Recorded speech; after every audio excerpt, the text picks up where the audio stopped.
Well, hello there, everybody. We are back. The first of two parts of our post-fight coverage for UFC 277 here on MMAfighting.com. And the night ended with Brandon Moreno and Amanda Nunes leaving the arena with gold. I mean, they haven't officially left the arena yet, and that's why we're here, because you're going to hear from both of them following their victories at UFC 277. Amanda Nunes closes the show with a dominant decision win over a very tough, very gritty, very game Juliana Pena, and Brandon Moreno finishes Kai Kara France to become the interim flyweight champion. A lot happened tonight. We have a lot to discuss, and the fighters have a lot to discuss as well. I am Mike Heck, Casey Leiden joining us as well. Jose Youngs is in Dallas. He's got the wonderful camera shot at the chair with whom Dana White, Brandon Moreno, Amanda Nunes. I mean, maybe we'll hear from Juliana Pena. She might just be like, no, I'm going. And they're going to be like, no, go to the hospital. And she'll be like, no, I'm going to go talk to the media. And maybe we'll hear from Kai Kara France as well. But what a performance from Amanda Nunes, Casey Leiden. Y'all must have forgot. It was just one of those types of things. The queen is back. You know what's weird to me? Like, even listening to the commentary, and I saw a lot of people talking about this on Twitter. I mean, why isn't Amanda getting way more love for this performance? Like, I understand, like, we contextualize and we celebrate toughness, right? We celebrate it. When you go out and you just get whopped like that for 25 minutes, we're just like, wow, how does she do this? How is she conscious? Was one of the tweets that I set out. But Amanda Nunes, this was an unbelievable performance, was it not? And I feel like more of the onus of this fight is on Juliana Pena for making it to the cards. But this is a one-sided destruction, was it not? Absolutely. It was I think the 50-43 was the correct score. There were at least 2 10-8 rounds in that fight. Outside of that one armbar, maybe that was really the only time that the only time you legitimately went like, oh crap. But outside of that one armbar attempt, all those omoplatas, all those kind of whatever Juliana was trying to do, not whatever. I mean, that sounds negative, but she was trying her best to stay in the fight. But no, that was all Amanda Nunes. That was the Amanda Nunes.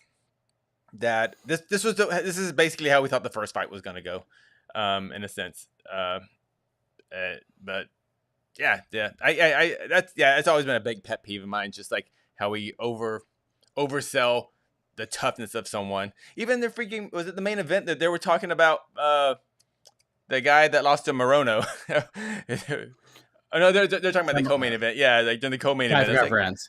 Yeah. It's Moreno, there's a Moreno and a Moreno. Oh yeah, I'm sorry. but yeah. It's Amanda Nunes' night. I think that's what needs to be remembered. And she was motivated tonight. I think all those questions that were out there before training camp, does she want this anymore? She was there. That was freaking awesome. It was awesome. 25 minutes. What did you think when she came out southpaw, like right away? Because I was like, oh, this is different. Well, I was like, oh, Juliana's jab isn't going to work the same, and because that jab that kind of really messed Nunes up that first fight, and then the fact that Juliana wasn't adjusting, and it seemed like I'd love to hear like isolated audio of Rick Little in those first 2 rounds of trying to tell Juliana clinch, and she just couldn't do it. And good to Amanda Nunes making adjustments. And this is high level MMA, and Amanda Nunes proved why many people consider her the GOAT. And I understand why. She made adjustments tonight. She lost the first fight, had a bad night. It wasn't a fluke loss, but she made the adjustments. And just like any big series, the team may lose game 1, but they win the next 4. And I felt like this is kind of how, if this was a 7-game series, I feel Juliana won the first game and she'll lose the next 4. But great. Just Man Nunes is awesome. Just fantastic, and y'all must have forgot type of performance. And Amanda was ready for those. Amanda was ready for those clinches. She had that right hook ready. Anytime that Juliana took a step inside, that right hook was nasty. Those slow-mos of all those long. drops. Oh my God, that was beautiful. They were beautiful. There was one of them in the second round. Like she literally, like Juliana went airborne. Like she went in the air and hit the mat. I'm like, there's no way. Like she's got to be out. As soon as she hit the mat, I'm like, she's out. And then she's just like, nah, I'm good. And she's just like ready to go. And in case Amanda jumped in her guard, I know a lot of people were talking about like, why are you taking her down? Why are you taking her down? But she was having like you said, outside of the armbar attempts, that was kind of close. But I mean, it was probably, if we go back and watch it, probably wasn't as close as we all thought. No, it wasn't. But yeah, I mean, Amanda was having her way. She was splitting her open with those elbows. Like it was just nasty. But I was did a good job just surviving. Yeah. Yeah. I was thinking that. I was like, why is Nunes in a guard? But then I saw her kind of get her hips high and started throwing those elbows. Like, oh, okay. Now I know what Amanda's going for there. I did think it was a risky proposition that Amanda Nunes was doing, and especially rounds 3 through 5. But Amanda Nunes, she's a complete martial artist, and she was a little more confident in her ground game than I think we were watching at home. Per Jose Youngs, who is in Dallas, Juliana Pena has been transported. She will not be doing any media.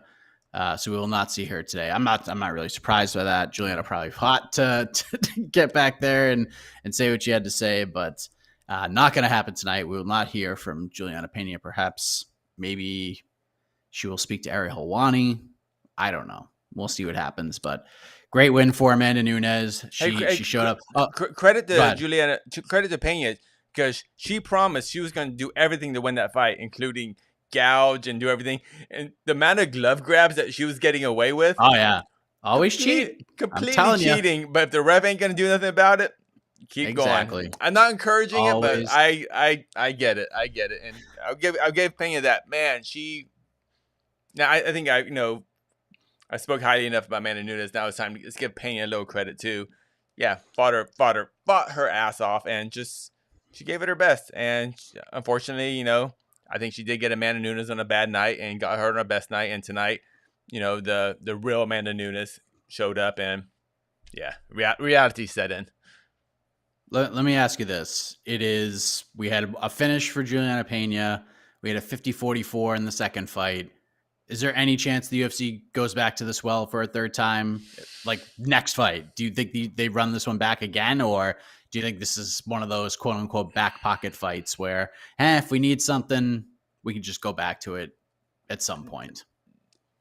I would think Pena needs a big win, at least. You talking about the very next fight, the run back a trilogy as the next fight? Pena coming off 1-1. Yeah, it's 1-1. So I would say no. I don't know who's the number one contender in the bantamweight division right now. Probably Ketlin Vieira. Yeah, it's tough, man. The bantamweight division. I know. No, I would think I would like to see Pena get another victory over a top 5 contender, and then I believe she would earn that rematch. But I don't want her facing whoever Nunes is facing next, because I don't want her to knock out. It depends on the schedule, but but Pena should win one more, I think. Are people thinking just run the third one straight back? So I don't know, or just asking. We'll see what the peeps say. Maybe we throw that in the poll for the post fight show. But I'm okay if they don't go back to that well right away. No, they don't have to. I just don't know who like. It was a 50-43. It was a 50-43. I gotta pull up my rankings here. Yeah, who do we got? I mean, the GDR fight was not that long ago. Is she retired? I thought she was retired. I don't think she's retired. I think she dealt with like some injuries and stuff. Yeah, so okay. So Vieira would probably be the next person up. I mean, there's Holly, who's coming off the loss to Vieira. Raquel Pennington's looked pretty good lately. Maybe you could do Raquel versus Juliana. Juliana could be out for a while, but maybe do Raquel versus Juliana, and winner of that gets the title fight against the winner of those two. There's Irene Aldana. She's fighting Macy Chiasson. I mean, that's pretty much it right now. Yeah. I mean, maybe, I Vieira's on guess. a 2-fight winning streak. Pennington's on a nice run right now. So, but Pennington fought Pena fought Nunes, and that was not close at all. No. But again, this is a few years later, so maybe you do Pennington Pena. I know Pennington doesn't like Juliana Pena, so Oh, well, there you go. Yeah. You got some heat there. You got a little bit of heat there. Yeah. It's slim pickings in the women's bantamweight division. It's just, I'm looking at it right now. I'm like, oh boy. I mean, I still have Misha Tate in our top 10, and that wouldn't make sense. Yeah, Peña and Tate. Kinzad. Yeah, Julia Vila's out with, she's making a baby right now. Yeah, I don't know. Yeah, it's tough. It's definitely tough right now. So that's the main event. Flyweight rules. We saw it tonight. Flyweights. Pantoja, great performance. Brandon Moreno, Kai France. The scorecards, I don't know if you saw this. After 2 rounds, they were everywhere. One judge had it 19-19. One judge had it 2-0 for Kai France. Another judge had it 2-0 for Moreno. In the end of the day, it didn't matter. But if this thing went all 5, it would have been real weird in Texas with how these scorings were going to go. But Brandon Moreno gets it done. I want to give props to both those fighters and also to Davis and Figueiredo, because what a moment we had. Figgy gets into the cage. I thought we were going to see something Cejudo-ish and cringy and awful. And it turned out that Figgy just walked in and was like, and then goes out and shakes the man's hand, and they have this moment, and they set up this fight for December, maybe in Brazil. And Moreno's like, okay, I'll go to Brazil. It was just fun stuff. It was great.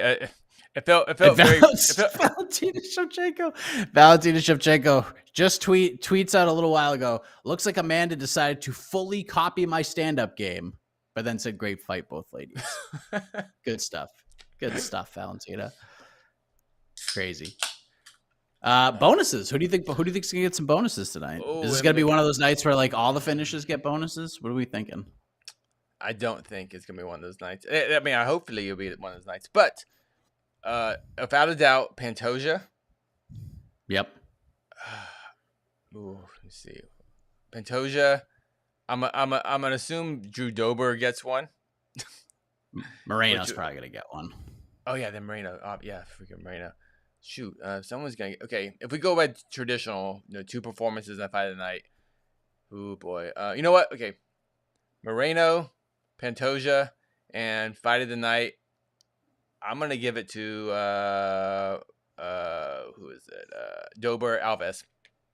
We'll fight of the night. I like where your head's at, but we know what's gonna happen. Yeah. No, they're gonna give it. They're gonna Holloway cater this thing and give it to Nunes Pena. There's no doubt about it. Are they out? Is that what you're guessing, or are they out? That's my guess. My guess is Moreno, Pantoja, and Nunes Pena gets fight of the night. She got 50-43, because you survived. So did yeah. I know. So did Cater. I understand how it works. Yeah. But we'll see. We are waiting the bonuses. Let's see what the peeps like. What are the peeps thinking for bonuses? Yeah. What are the peeps thinking for bonuses? Let me just throw some comments up here. What you got? I mean, there could be Pavlovich, although a lot of people feel that stoppage was not good. And that is why it was an early stoppage, because if it was not an early stoppage, maybe if he does finish Derrick Lewis within what was that 30 seconds into the fight, if he actually does get that finish, a minute into the fight, if he actually does get to truly put the coffin nails into Derrick Lewis, absolutely he walks away at 50K. But because of that stoppage, I don't think he gets one. Like Ankalaev should get one, but he probably won't get one because he made it look too easy. It wasn't. I mean, it was an injury of Anthony Smith, but it was an injury that was caused by Ankalaev. So Ankalaev should get one, but he's not. But a lot of people, I think, Moreno should get a fight in. That was a good fight. You know who looked really good tonight was Negomariano. He looked awesome tonight. Oh, that dude was real good. That was so early in the night. Second fight, big underdog fight of the too. night. He probably won't get it, but second fight of the night, he beat that man up. Yeah, that was a vicious beating. And apparently, I think Jay Petrie from Sherdog was kind of they were looking a little deeper into his record, and it turns out he might have some facetious fights on his record too. Ehor does? Yeah. Oh boy.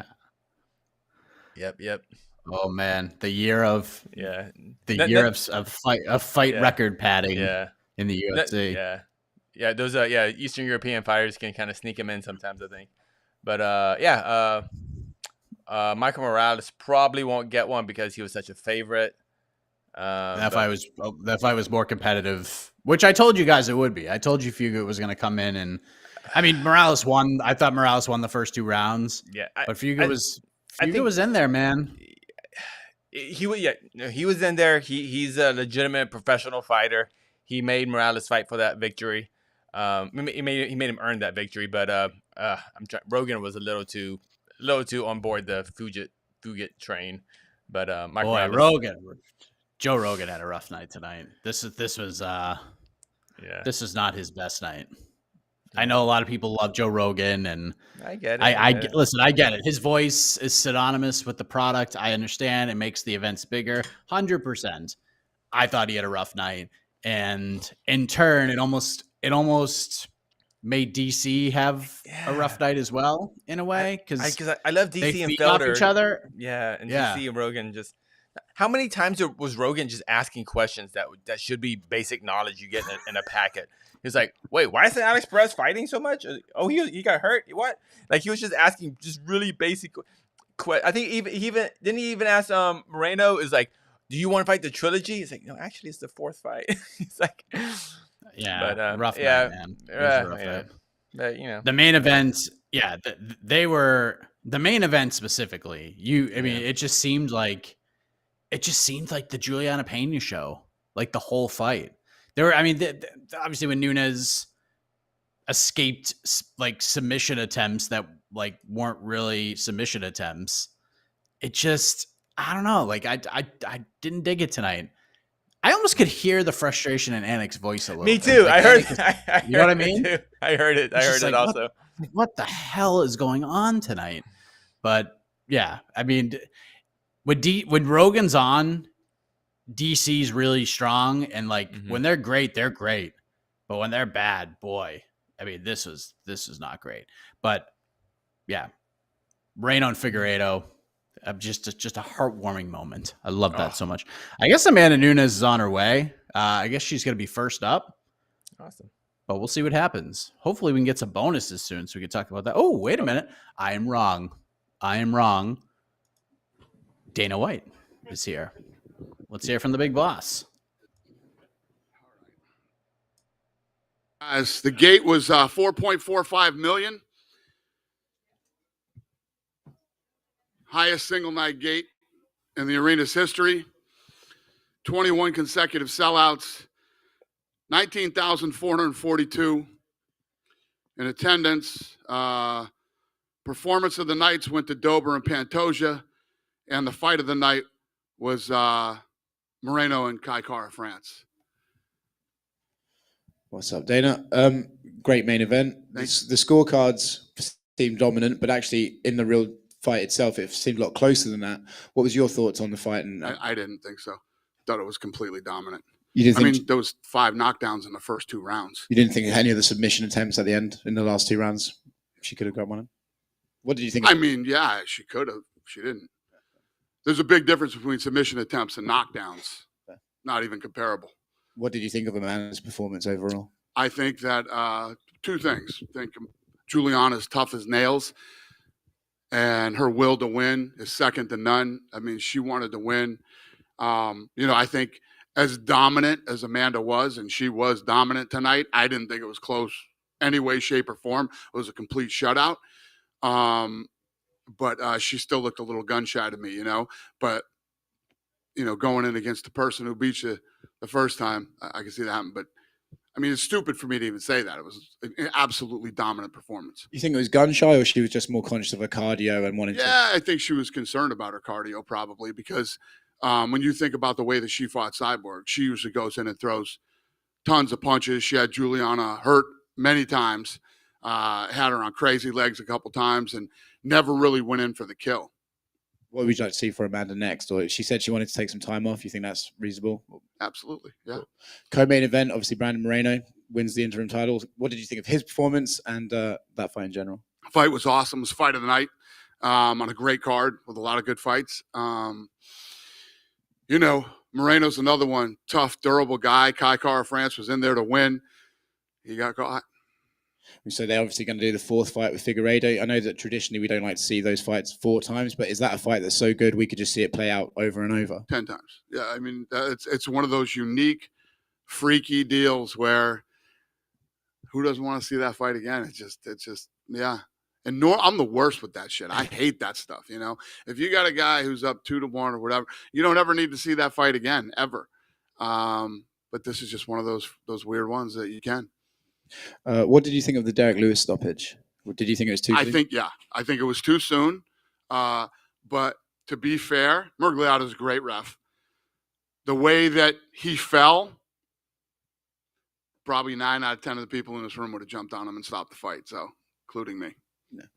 Last one from me. You have a saying that you put on fights every weekend. I don't know if you saw the news, but apparently not everyone can do that. The Jake Paul fight ended up being cancelled a week out from the bout. I wondered if you had any thoughts on it, and I know how much you love being asked about it. Nobody can do that. Nobody can do it. And, you know, I'm not going to sit up here and be happy or gloat that their fight fell out. I mean, both those guys, I'm sure, put in a lot of hard work and a lot of training to get ready for this fight, spent money to get ready for this fight. But I will say this, just because you were an accountant here doesn't mean you know what the fuck goes on here and doesn't mean that you can run a fight promotion company. You know, I think that Jake Paul probably needs to get some different people around him. If he's going to stay in the sport, he needs to be with guys that actually really know how to put on fights. What did you make of the whole his opponent was too big and I think they sold under $1 million in tickets and it cost $500,000 to turn the fucking lights on at MSG. That's what I think. Oh, not to mention the fact that hotel rooms in New York and transportation and everything else is very expensive. Yeah. You would know better than me. Do they get that money back if they put a deposit on the garden, or do they have to rearrange the date, or how does it work if you cancel out an event this close to fight night? It depends on their deal with MSG. I don't know. That's up to them and MSG. I don't know what their deal. I know what my deal is. I don't know what their deal is. Thank you. Yeah. Dan, right next to him. Is there an update on Anthony? I know he injured his leg. We didn't know if it was a broken break or anything.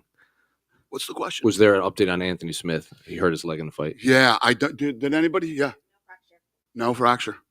Then Ankalaev was back here. He called for a title fight in his last fight, ended up fighting Anthony Smith instead. He said he's all right.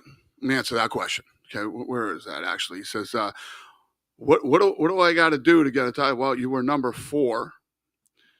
You fought number 5, right? I mean, it's simple math on how this is going to work. He's close. He's close. Then similar position with Pantoja. He has wins over both Kai and Brandon when they were on tough. Who else is left for him to fight? Because now that you have the 4th fight, he seems to be the odd man out. Again. It's true. And, I mean, that would be a no-brainer if he didn't just win the interim championship. You know what I mean? So, yeah, he's close. They're both very close. They're in good. You couldn't be in a better position than they're both in right now. Yair was back here, and he said he wants to wait for Alex Volkanovski to heal, even if Alex goes after the lightweight title. Is there any update on that situation? No. And you know how I feel about waiting. Dana right here. Can you talk a little bit about like the state of the 145 women's division? Because, you know, at the press conference, Juliana was pretty critical about it, saying all the real fights are at 135. But Amanda said she wants to go up to fight at 145 for her next one. So, you know, what's the realistic possibilities for her? Very. I mean, we'll figure it out. She's the double champ. I love the kid. I have a great relationship with her. She's been amazing to work with, and I'll do whatever she wants to do. And I know like you don't like to make fights on the night, but yeah, is there anyone that readily comes to mind, whether it be like a trilogy with Valentina or someone else that comes to mind for the next opponent for Amanda? Yeah, that's not a bad idea. Normally, I would say, come on, man. That's not a bad idea. I mean, really, when you think about it. Okay. I'm not saying yes. I'm just saying it's not a bad idea. Gotcha. And I want to ask about the decision to bring Figueiredo inside the ring or inside the octagon. We never really saw that. It's, you know what? It was kind of an in the moment thing. And then when he got up there, I was like, well, that was fucking rude. We shouldn't. This kid is having his moment, and he's got Figueiredo standing in his face. But it happened. It wasn't horrible, you know. And we meant no disrespect to Moreno, but came off pretty disrespectful. Gotcha. And I caught you saying something to Kai before the announcement was read or the decision was announced. What do you say if you want to share? It's just a great fight. Great fight. He said, I'll be back. Thank you. Question for you. I know that we have Amanda Nunes. She's the greatest female of all time, but where do you consider amongst all fighters in that conversation for the GOAT? All fighters? All fighters, male and female. Well, I mean, I'm glad you asked me that question, actually. You know, I still consider John Jones. It's time to start talking about Kamaru Usman. You know, he's one fight away from tying Anderson Silva. He already beat John Jones and GSP. And now he's in his next fight, if he beats Leon Edwards, he ties Anderson Silva. So, yeah, he's in the discussion. Right now, Valentina Shevchenko, she's number one pound for pound female in the rankings. Does that change Tuesday and Amanda takes her spot back? It's up to you guys. You guys decide those rankings, not me. But, you know, Nunes and Shevchenko they're both two of the best ever. Lastly, on the note of Pantoja, if we have that quadrilogy fight with Moreno and Figgy, would you make him the backup fighter for that? It's a great idea. I like it, Shmo. Figueiredo called for that fight in Brazil, and Brandon said he would be down to go to Brazil for the fight. Is there plans to go to Brazil next year? Yeah, we're planning on hopefully going to Brazil next year. Again, see what this crazy world throws at us in the next 6 months. Dana over here. Yep. The last time the UFC was in Dallas, there was 9 finishes out of 14 fights. This one, I believe it was 7 finishes out of 14. What does it mean for you to come back to Dallas after this long layoff? And what do you think of the event and overall? Well, it was good to come back. I mean, we haven't been here in a long time. Sellout, incredible crowd, awesome city. We've had a blast here since we've been here. I loved it. I mean, I couldn't say enough good things. Everything here was incredible. When can we see the UFC back in Dallas? I only asked that because I live an hour away from Dallas, so it's just convenient. Got it. Well, we haven't left yet, but you know, I could see us coming back much sooner than 4 years. Much sooner than 4 years. I tried, just for the record, this is the first place I tried to come back to during the pandemic. They wouldn't take us. They wouldn't let me do a full arena. Houston would. So I went to Houston 5 times. So that's why it's been so long since we've been here. Any other questions? You done with me? I'll get one more. Yes, sir. What do you think is next for Juliana Pena? Yeah, Juliana's got a big chunk missing from her forehead. She's going to see a plastic surgeon right now. Take some time to heal, and then I don't know. I mean, she got pretty banged up tonight. I mean, it was like 5 or 6 knockdowns in the first 2 rounds. She was hurt. She needs to take some time off and relax, spend some time with her daughter, and then we'll go from there. Cool?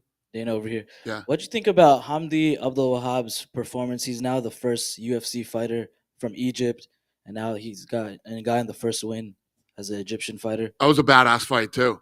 You're talking about two big dudes with some serious cardio, man. Yeah. What's the question? What do I think? I think it's awesome. Yeah. I mean, if you look at what's going on over in that region right now with not only this company, but the sport, I said 10 years ago, you're going to see some good guys coming out of this region, and now we're really starting to see it. So I just expect it to grow. We're going to, first of all, and I'm glad you asked me that too. This made me think of this. Abu Dhabi is literally almost sold out. So for anybody that wants to get tickets and whatever, they're doing like VIP packages right now. Get your tickets now if you want to go. Number one. Number two, when I get there, I've been talking about this for a year. Now, when we get there, I'm finally going to make all these big announcements that I've been waiting to do. Me and the government over there are ready to roll. We're ready to announce. So I'm excited. And once we implement all these things that we're working on over there, to your question, it's going to be huge for local fighters out there. Yeah, and then what do you think about where do you go from now with Derrick Lewis? Because he suffered that first round loss, but it could have debatable that it was an early stoppage. I like the ref, but I wouldn't debate that was an early stoppage. It was definitely an early stoppage. When you jump right back up like that and you're ready to go, and listen, he was a little rocked, but no more rocked than Juliana was. 3-4 times during the fight, and she fought 5 rounds. He made Miragliotta made a mistake, and it happens. But yeah, so I don't think it diminishes Derrick Lewis at all. I would have liked to have seen that fight go on. So do you think he kind of keeps his ranking right now in the heavyweight division? It's a good question. I mean, that's up to you guys. We'll see what happens on Tuesday after you guys do the rankings. Thanks. Cool. Dana, following up here on the Dallas question. I saw an article on Dallas Morning News, I believe, where they talked about AT&T Stadium. And you said that, I guess that's a possibility that you've tried with Jerry Jones, but not yet. So is there a timetable for that venue, considering, Canelo has fought there twice, Manny Pacquiao, you're a boxing fan as well. So as far as AT&T Stadium, when can we possibly see that? Yeah, we've been talking, Jerry and I for 10 years about that. But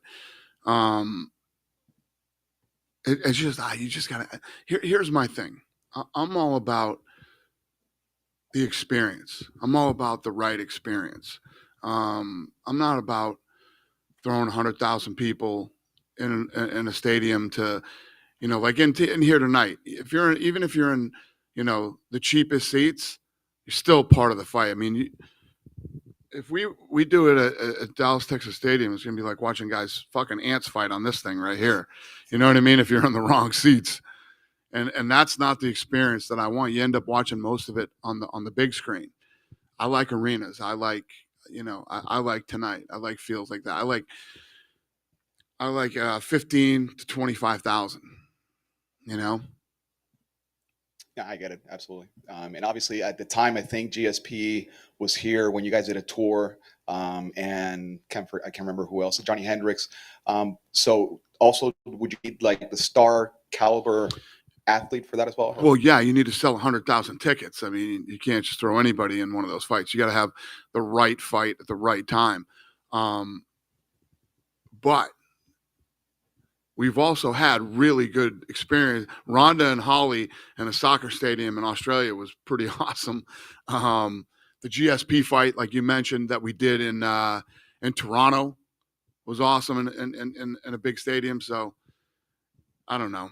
I like arenas better though. Thank you. Yep. Me, Dana.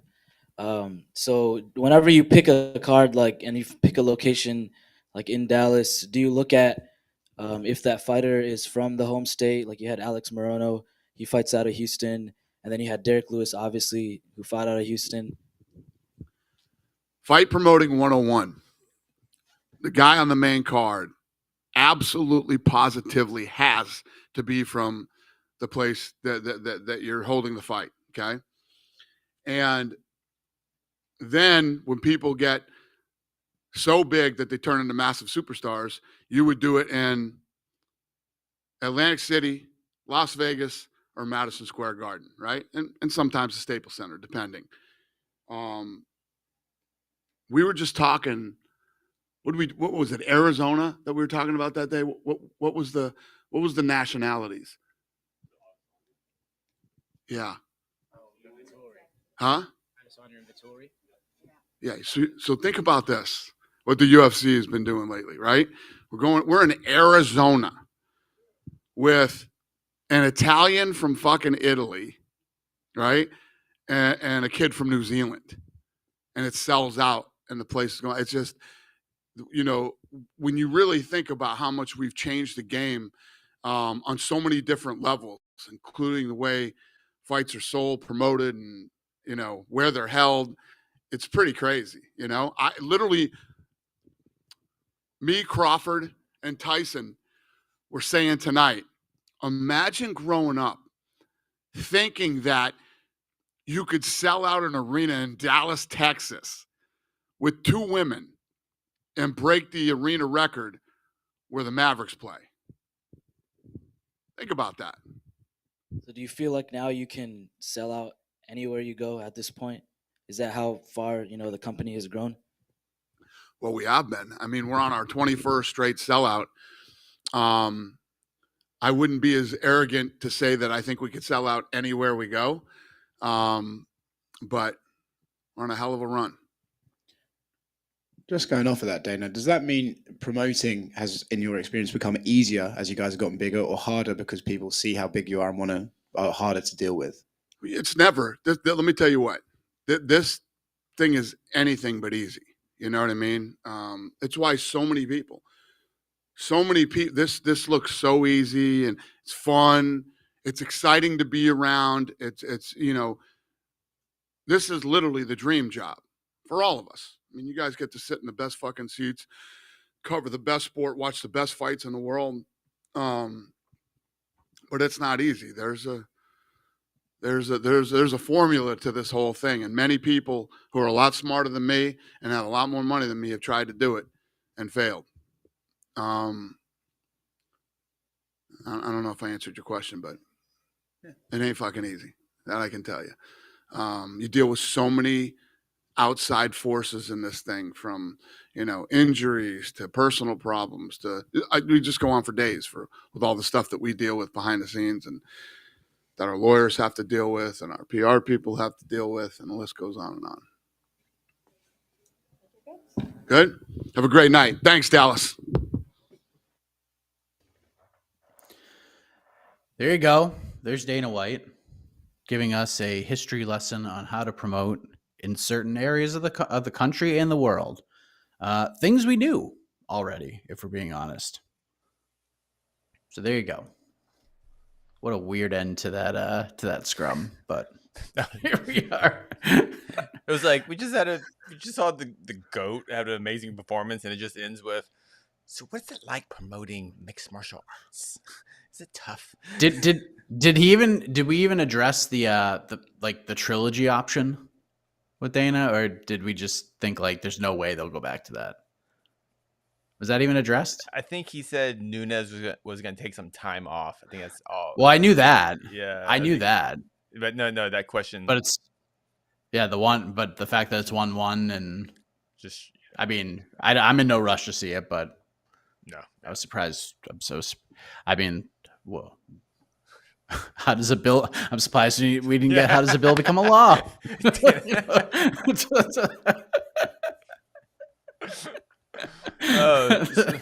I'll never forget March of 2022. I have to put I feel like I should put a compilation of all the times Dana's been asked about Cowboy Stadium.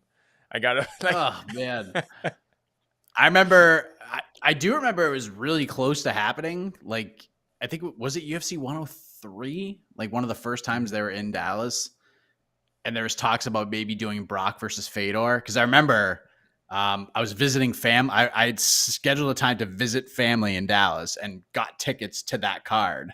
And there were talks about making that fight happen. They asked us. I knew that, but no, it wasn't a direct question. No mention of the trilogy fight, which it's okay. It's okay. Yeah. I was just curious. Yeah, it's 1-1. Do we run this one a third time, or do we feel like the rivalry is officially over? From Dana's attitude, he wasn't really trying to sell Pena too much. He was really trying to that was awesome, and he wasn't going, man, Pena's freaking tough. Oh man, it was like they got it. I think if he wanted a trilogy, he would, as a promoter, he would have came out and kind of pushed that a little more. What I was surprised about though was he was all poo-pooing probably the coolest moment of the night of Moreno and Figgy Smalls in the cage together. I didn't see that as disrespectful at all. I saw that as like good fight promotion and fun sportsmanship.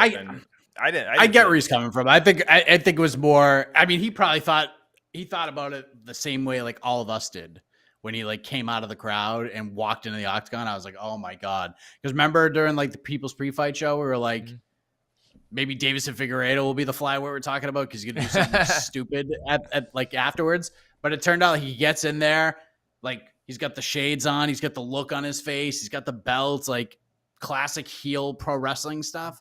And then he gets in there and like has the baby face turn, and they have this great moment together. Like that was cool, but I don't think anybody expected that to happen when Figgy went in there, and maybe Figgy didn't either. And then Brandon Moreno is just such a good dude, and he wasn't gonna be like, I'm gonna mop the floor with you. He was just like, hey, Davison, you're a good fighter, and I hope we can fight in December. Yeah, please.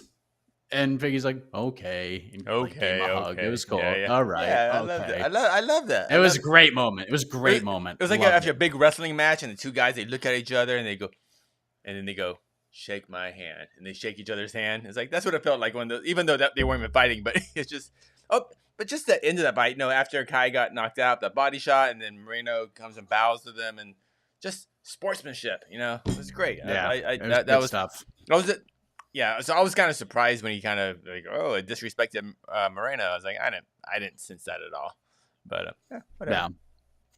But you could tell like they were hesitant to be like, they're like, do we let him in? Do we let him in? They've always been kind of they don't like doing that stuff. I always think that stuff's awesome. But whatever. Yeah. Yeah, that damn Brock Lesnar ruined everything. So he went in there and started shoving people. Yeah. All right, so we'll probably hear from Man Nunes. We will not hear from. Yeah, I was surprised that he was like Nunes Shevchenko, not a bad idea. When even Valentina didn't think that was such a great idea. Like right now, after the Tyler Santos fight, because she just didn't feel like she had the size, or she'll probably have to take some time off to like just bulk up a little bit before she makes that move. But I don't know. Maybe that's what we'll see. Who knows? I mean, weird. I don't know how much time Nunes wants to take off, but yeah. It was weird. Like if you go back, say 2 months ago, Nunes, maybe before she had to be champion. So, but even like before the Santos fight, I would kind of be like, oh, Valentina, she's gonna win that trilogy versus Nunes. But the way Nunes looked tonight and the way Shevchenko looked against Santos, I was like, ooh, this. I don't know. It feels like I'm back on the Nunes train as far as if they do the trilogy. But I think it feels right, doesn't it? Nunes Shevchenko 3, doesn't it feel right? It feels like the timing is. I don't know. Like, yeah, I mean, it's funny because like Dana's always been so hesitant with it, and then this is like the closest to saying yes that he's actually been in a while, because the second fight stunk. Like it was just not good. It was not a good watch. It was just, I don't know what happened that night, but it just wasn't a fun fight. It was a really close fight, but it wasn't like a very entertaining fight. So maybe there's some hesitancy there, but I don't know. I think we're in a different place now. Yeah, I think we have to see it one more time at some point, and it all just becomes like, how much time do we have left with Amanda? But it seems like she doesn't. Like how I felt about Amanda's time left in the sport, like heading into the first Pena fight, to where we're at now, I feel a lot different about it. I felt like, maybe she has like 2 or 3 more fights and then she's done. And now I feel like she might go for another like 5 or 6 at this point, especially the way she looked tonight. And now she's got her own team and she seems very happy and very loose there. So she's got her own little crew. Yeah, it's like, from a sporting standpoint, absolutely they should do a third fight. But obviously from the business standpoint, and that's what Dana is really thinking about all the time. Yeah, I guess he just doesn't. This is the best fight to make. I just don't think he thinks it will sell. And I guess, that's, if he thought it was going to, sell 500,000 pay-per-views like that, he would of course be like pushing it. But they know the numbers more than we do. So I guess, I don't know. I want to see. Let's say, look, if they go to Brazil. Let's just say they go to Brazil first, second quarter of 2023. You could do Figgy Moreno 4, and you could do Nunes Shevchenko 3 on that card. I think we got something there. I'm sure Charles Oliveira wants to be a part of that one as well, depending on how things go in October against Islam Makhachev. But could have some fun in Brazil. Could definitely have some fun in Brazil. And I'd rather. Honestly, and from a business standpoint, and I don't mean this to be disrespectful, I think we are all in agreement. Nunes Shevchenko 3 does a hell of a lot better than Nunes Vieira 1 does. Oh. It just does. I'm sorry. Yeah. Oh, that's. I'm sorry. Yeah. All right. Let me see what we got here. So there's the bonuses. I was Pantoja. We were all in agreement on Pantoja. Dober getting one was surprising, yet the correct call, and they were actually right with the fight of the night because Moreno Car France was the best fight of the night. But I definitely thought they were going to give it to the main event just because they reward the toughness more often than not. But yeah, I'm glad. Not a bad card overall. Like even the prelims, like a lot of people were like, prelims aren't that good. The prelims were like pretty fun. It just seems like they lasted 400 hours. You know what I mean? Like maybe that's what it was. Yeah. It's just a weird. I don't know why. Maybe it's the vibe in the crowd too. There's just the crowd. The arena. They were angry tonight. Yeah. Anytime a fight went to the mat for like 1 second, it was just stand them up. They were booing. It was nuts. Hey, but I was correct though. That early stoppage of whatever you want to call it for Pavlovich cost him $50,000. Yep. It cost him $50,000. I mean, if he finishes Derrick Lewis and like a real finish where no one's going, ooh, you know, like Tai Tuivasa did, then the Pavlovich walks away with $50K. But it was a 1 minute knockout. He took no damage, and somehow he doesn't walk away with $50K because Big Dan screwed the stoppage up. But yeah, that's how it goes. I was going back. I was going back into the annals of history, not that far back, but the last 3 losses of Derrick Lewis were all finished losses, all reffed by Dan Murgliata, all 3 of them. Wow. He reffed the tie. He reffed the Tai Tuivasa fight, and he reffed the Cyril Gane fight.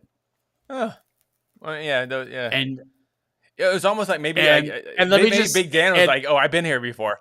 Like maybe he was trying to. And this is not a giant reach by me at all. Tai Tuivasa was in way more trouble in the first round against Derrick Lewis than Derrick Lewis was against Sergey Pavlovich tonight. Like it's not even close. I get like I don't agree with Dana like all the time. We're probably like 50-50 on agreeing with stuff at this point. But I completely agree with him. Like the aesthetics were not great because the way he fell, but it was still like the aesthetics can be bad, but it could still be a shitty stoppage. Yeah. And that's what it was. It was a shitty stoppage. Yeah. I was just thinking like the very next fight, think how much time that Kai got after he got dropped. Brandon Moreno probably landed about 20, maybe not 20, but at least 10 hammer fists on the ground. He gave Kai an opportunity to come back. And he just didn't give, I don't know, but it happened. It happened. We got to see all the referee great hits. We got to see Tan Dan, and we got to see Hokey Pokey Herb because Hokey Pokey Herb was on full display for the Brandon Moreno stoppage. Go watch Herb in that stoppage, and remember Hokey Pokey Herb, and you'll never think of anything else because the right foot went in, the right foot went out, the left foot went in, and he shook it all about, and then he did the Hokey Pokey, turned himself around, and then he stopped the fight. He's just so. Like that's just so scary sometimes. You know what I mean? He like, just gets there and that kind of just so. Like I don't think I don't think Herb's instincts like as a whole are horrible. They're not as what they once were, but just like his just lack of confidence and like when to jump in is just not there anymore. It's wild. What did you think of the two I think it was 2 stand-ups in the Hamdi fight? Was it you got stood up 2 times against Dontel Mays? I didn't like any of them. Yeah, I thought one was okay. That there was one I can't remember which one. There was one that was just like that was weird. But it's more funny. It's more funny how DC just knows Rogan's gonna go to his greatest hits. It's like I believe you should never stand up a fighter. I was like, yeah, Rogan's great. Rogan has 2 great hits, or he has multiple that he always goes back to. But the 2 he always goes, there's 3. The 12-6 elbow rule he hates. The fact that's not legal. Everyone should fight on a freaking basketball court or a soccer field where there's no cage. and fight should never be stood up. Never be stood up. Yeah, ever. And I know Damon Martin is on that team as well. Like, if you don't like it, stand up. If you can't stand up, then sorry. What are the peeps saying right now? I mean, I don't know when Amanda's going to show. Yeah, I don't know if we're going to hear from, hopefully, or from Moreno. I don't know if I doubt we'll hear from Kai Car France, but Let me see. Let me find some nice comments. Some comments that aren't being meanies to the fighters. Let me see. As they can be. Valentina Shevchenko's the GOAT. Yeah. That was one thing I wanted to ask you. I don't know if you're ready to make this decision yet, but it was asked to Dana, so I might as well ask you. Come the first week of August, when the only rankings that matter are being put together, will Amanda Nunes be the number 1 pound for pound fighter on your list? No, I have Valentina still. Okay, me too. Valentina still. Yeah. There's a case to be made now, more so than yeah. But no, she will not take over Valentina. Yeah. Unfortunately, Amanda Nunes just has her last fight. She got finished and looked horrible against Pena. It happened, and Valentina, she had an off night. I just call it an off night against Santos. I'm just kind of underselling Santos a bit, and she still won though, and that was the difference. Even in Valentina's off nights, she still wins. Nunes, that's nothing. I mean, it's pound for pound rankings. They don't mean anything, but no, I still have Shevchenko. If you force me to make a pick.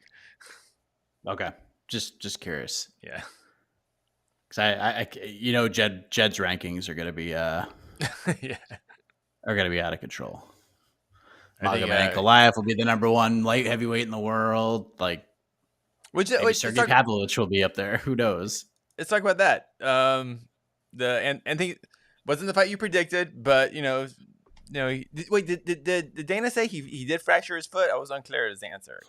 They said no fracture. Oh, no fracture. So I thought no fracture. So his foot just was bruised really bad, I guess. So, I don't know. That was he kind of said it. And I was like, whoa, hold on, because Dr. Rogan told me his leg was broken. That's what I heard. So, well, that's what Anthony told them. So. Yeah. So he's just going off the source there. So that's 100%. I guess that's good news. That's 100% legitimate victory. It wasn't nothing fluke about the injury. No, and I wouldn't say there was a fluke involved anyways. Because even if there was a fracture or break, it's because Ankalaev checked a kick or it was him. It wasn't it was like Anthony threw a kick and he accidentally caught the fence or something. Yeah. So. Yeah. You know what I mean? So listen, I agree with I agree with Data. He's not jumping Jan Blachowicz. He's not jumping Glover Teixeira. He's in a great spot. And he's probably going to fight Jan next, which is still it's still a very big fight for him. Which I think no matter what happened tonight, that was probably the most, if he had won tonight, no matter how he won, that was most likely going to happen anyway. Yeah. Either him versus Jan or him versus Glover, depending how they decide to match up Yuri. Yeah, they're gonna do the Glover fight because you have to do it now. Otherwise, you're never gonna be able to. It makes perfect sense now. Just do it now, and then you let Jan and Ankalaev do the damn thing, and you have a straight up number 1 contender, and there you go. What did you think of Yair? And I knew Dana was gonna say exactly that. Yair Rodriguez goes back and speaks to the media. He's asked about the interim title fight with Josh Emmett, and he says essentially, no. I'm not doing it. I'm waiting for Volkanovski. That's the only guy in my mind. I'm knocking on the door of a title fight. Why would I fight for an interim title? And then our good friend Oscar Willis says, well, if Volk goes up to 155, it would make perfect sense for you to fight for the interim title. And he goes, I'll just wait for Volkanovski. I'll wait, and I hope he wins the title, and then it'll mean more when I fight him and beat him. Do you think, what do you think is going to happen here? True or false? Yair Rodriguez's next fight will be for some kind of a title. It will be for some kind of title. I don't know if it would be interim or it would be against Volkanovski. I don't know. I still, no matter what Yair says, I still think you put enough money on the table. Yeah, you fight Emmett for the interim belt. I still think that's the fight to make with Volkanovski being injured and most likely going up to 55. But either way, it's kind of, it's, of course Dana hates when fighters wait because his job is to make fighters fight. I mean, of course, I hate waiting. Yeah, it's because it's not you, but But if it was for a number one contender fight, I get Yair saying I want to fight for the title because there's so much more money. But it's for the interim belt. I mean, you should get your I don't know, whatever paper championship money, you know. So I don't see the issue with Yair, but Yair's a funny cat. So And him and the UFC have had quite the road over the last several years. Remember, he was like released for a few weeks, and they're like, "All right, he's back. We'll bring him back." But he legit said, he goes, "I am not fighting Josh Emmett. I'm fighting Alexander Volkanovski in my next fight." So we'll see what happens. We'll see if how much that works out for him. But if you're Josh Emmett right now, you're probably like, "Okay, I'm gonna fight for some kind of title." Yeah. Hokey pokey herb, I'm telling you. You can't get out of your head now. Just especially that stoppage. That was like the best example of hokey pokey herb ever. Oh, tough night for City Boxing. Blood Diamond took another bad loss. Just not a bad loss. He just didn't look like a UFC. I don't know, UFC caliber. I don't know. Just where'd you feel? It's just terrible matchmaking. Oh yeah. Like, Nothing to highlight bad what he's known for. Just terrible matchmaking. Like both fights were horrible. Jeremiah Wells is just way too big of a step for your first UFC fight. Just really bad. And then you throw him in there with like a high school national qualifier wrestler who could have gone and wrestled in college, but decided to pursue this punching people in the face career that he's currently in and in the UFC. It was it was a crazy fight. And like that, like probably the coolest moment of the entire card, like in cage, was the like dueling spinning back fists. Oh yeah. That both landed and both of them got hurt. That was nuts. But really bad matchmaking.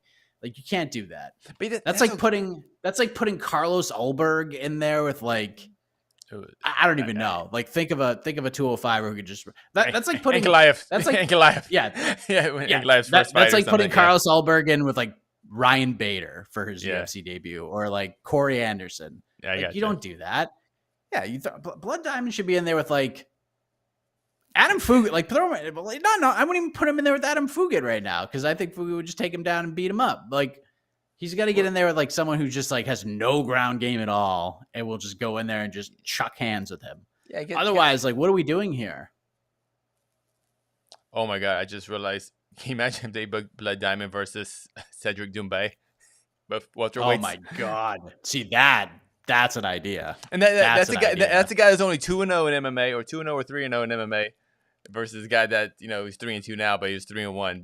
That actually would have made sense, and that that would have been crazy exciting. And at if least Darian Weeks beats Doumbé September 3rd, that's the fight. You do Blood Diamond versus Cedric Doumbé. Blood Diamond. They give Blood Diamond one more chance in the UFC, but yeah. Oh my god. Yeah, Doumbé, I think they probably will give him one more chance, but you do not book him against a wrestler. Enough is enough. Yeah. Find some kickboxer who's trying to make some money in MMA. Just do that. Yeah. All right. What else we got here? What else do we have from the peeps? Let's see. No, we're not bringing back CM Punk to fight Blood Diamond. Well, that's not. Well.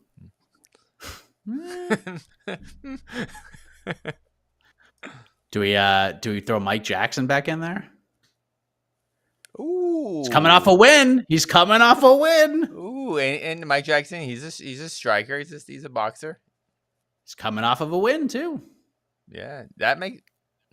Look at you, Mr. Heck. Look at you. It's like you should have a matchmaking podcast. That's what you need. I know, right? Damn it, that could have been my wild card pick for tomorrow. By the way, we are going to do the matchmaking podcast live on this channel at 11 a.m. Eastern tomorrow. So get some sleep after this, and we'll talk some matchmaking.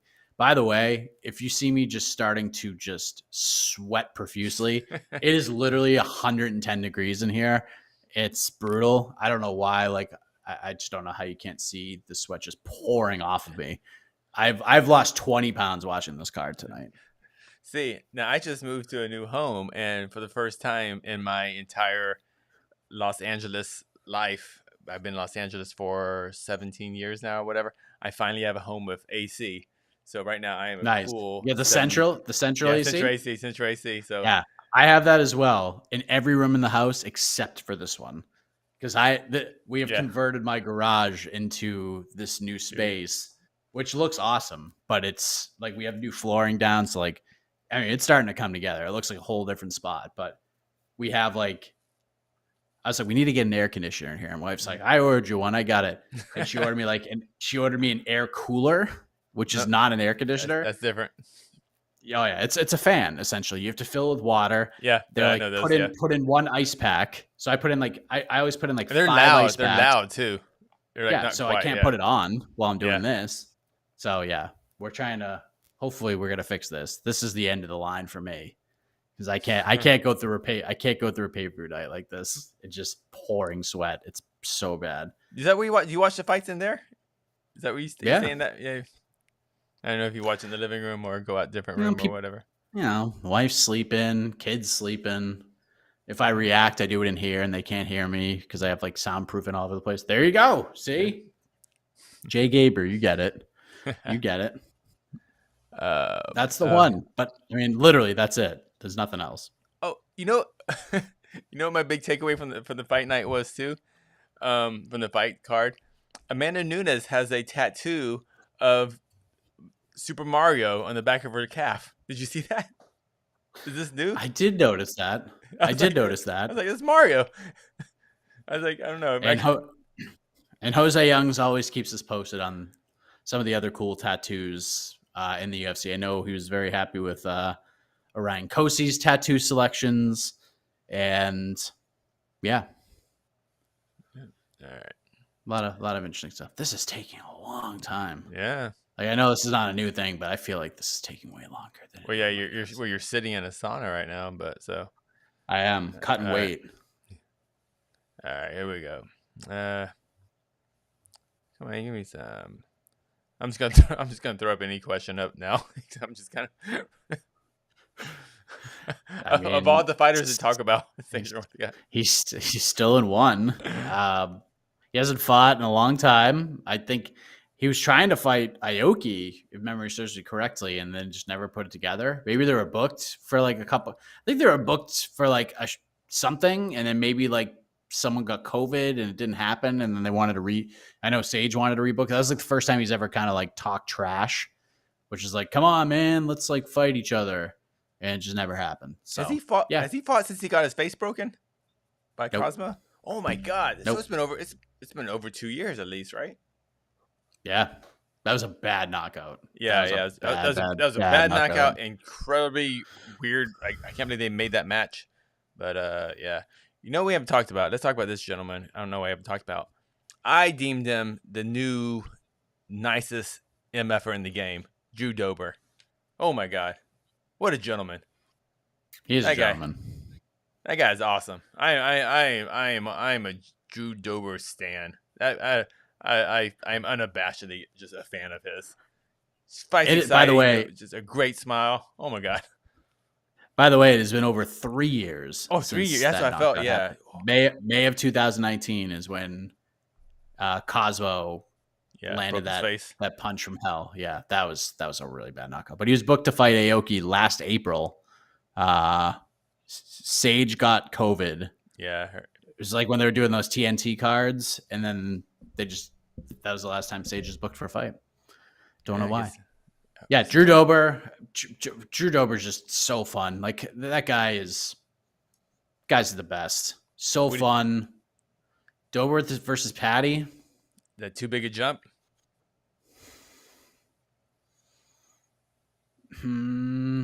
I don't know. Patty Pimblett is so hard to matchmake for. It's so tough. Because you can make a case for this fight. I know everyone, there was a lot of debate about the Tony Ferguson idea, which the vote on that fight was just, I couldn't believe how close that was. I don't mind it. Yeah, I don't mind it. I don't think they should do that, but yeah. But you know, I think Dober against any, you know, somewhere between, you know, 8-20. Oh, who we got? We're about speaking of contenders for the NMF. I believe we were about to hear from the brand new interim flyweight champion, Brandon Moreno. More Drew Dober shine talk coming up after this. $50,000 Apparently, richer. apparently Drew Dober is a fantastic baker. Of course. It can make donuts like really, really well. Shaheen Al-Shadi and cookies. What? Of course. All of it, like all your sweets, all your pastries. If he can make those half moon cookies, the black and white cookies, oh man, those are the best. I miss those. Oh, those Boston bakeries. Oh man. So I'm just jumping on Slack. And just, I can't wait. I wish I knew that. I'm learning all of this stuff about Drew Dober and his tremendous love for baking sweets and cookies and stuff. Man, I wish I could have that Hall of Fame red carpet interview all over again. All right. Well, we're still waiting for the interim champion. Let me see what we got here. Do you think Anthony Smith is done as a top 10? No, just because this division is this division. No, I don't think. I wouldn't say he's done as a top 10. I would say Ankalev's a he's top done 5 as a guy. title. Yeah, title. Yeah, I would say Anthony Smith, he's done as a title contender. I think he's done as a title contender, and I'm not trying to be a jerk. I like Anthony Smith a lot. Of course, yeah, we all do. Great guy. We do, yeah. Anthony's got a bright future in the sport, not just as a fighter, but as I think we're going to see him on color commentary sooner rather than later. He's great on the desk.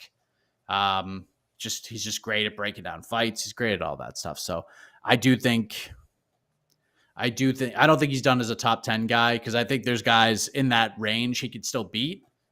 But yeah, I don't think he's beating any of these top 5 guys. I can't wait till he kind of licks his wounds and does some interviews, because I love to know what he felt about the fight.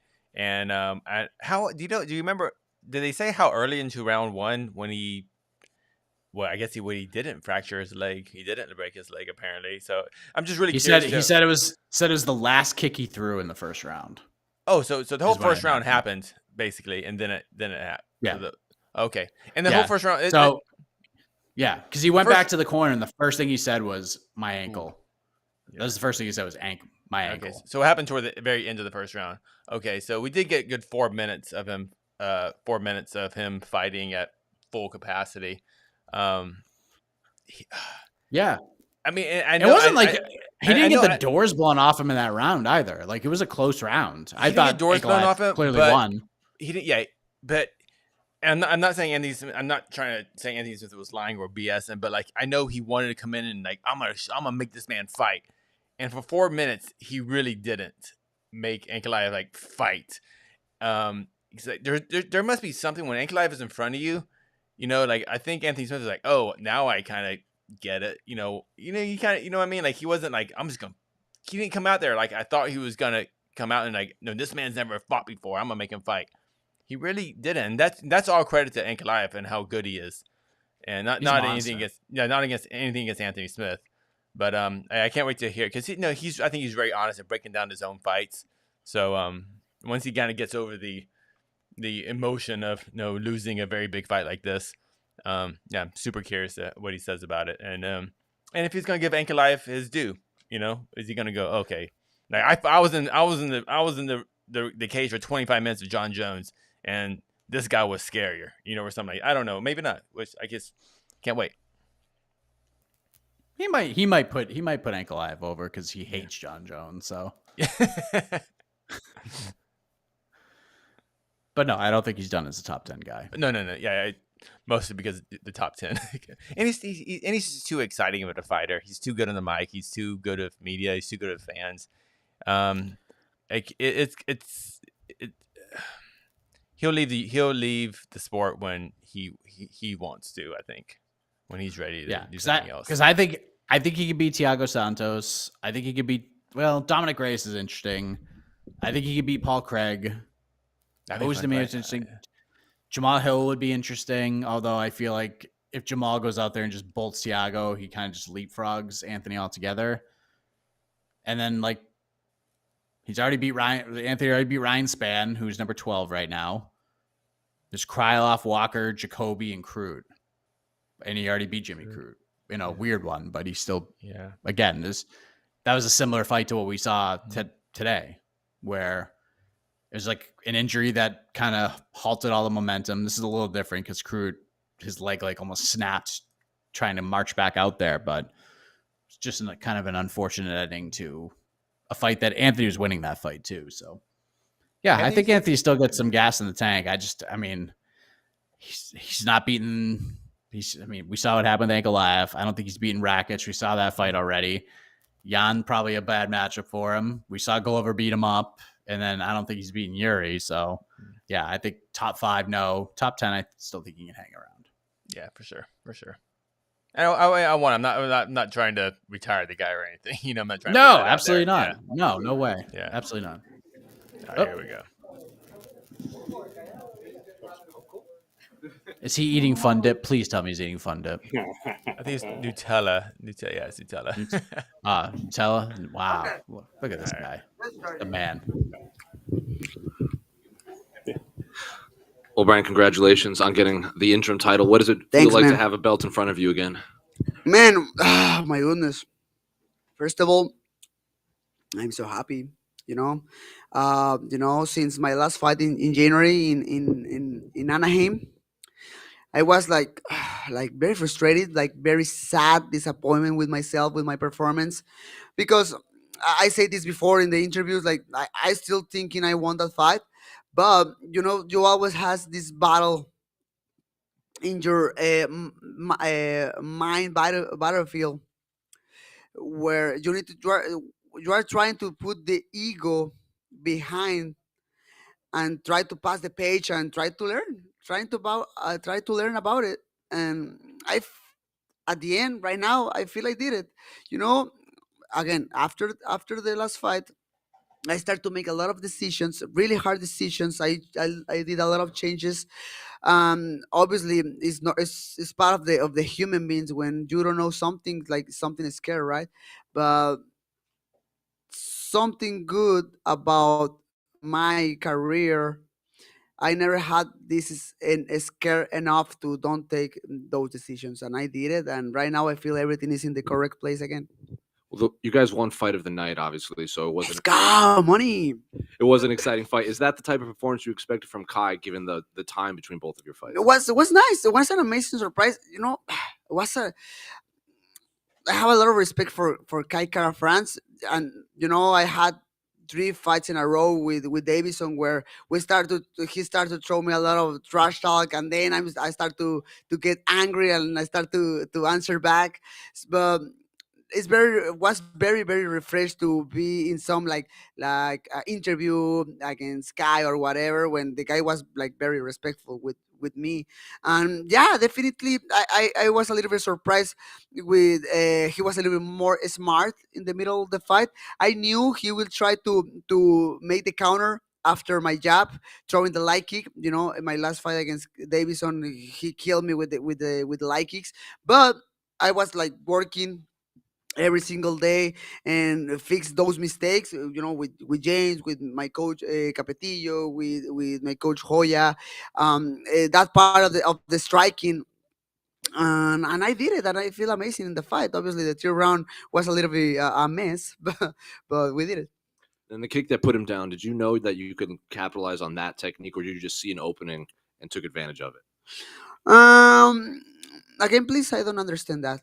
Was that the game plan, or did you just see an opening during the fight? What, the kick? The kick that put him down. I don't know. I think it was part of his game plan, right? Like he threw me. I mean, I was trying to throw the left to the head, but I had like my Muay Thai coach like, man, you throw the kick bad, so that's why the guy make the counter. Like, oh, okay, sorry. So yeah, I went to the ground. He connected me the elbow. I knew I had some troubles in that moment, so my mentality was like, okay, I need to save or try to recover this round, so I need to be a little bit more aggressive in the future. And Figueiredo came in at the end of the fight. Dana was in here, and he said he thought it came off disrespectful. He didn't like how he came in and took your moment. I'm curious if you felt that way in the moment. Ah, man, I don't care. I promise I was like ready to throw everything against him in that moment.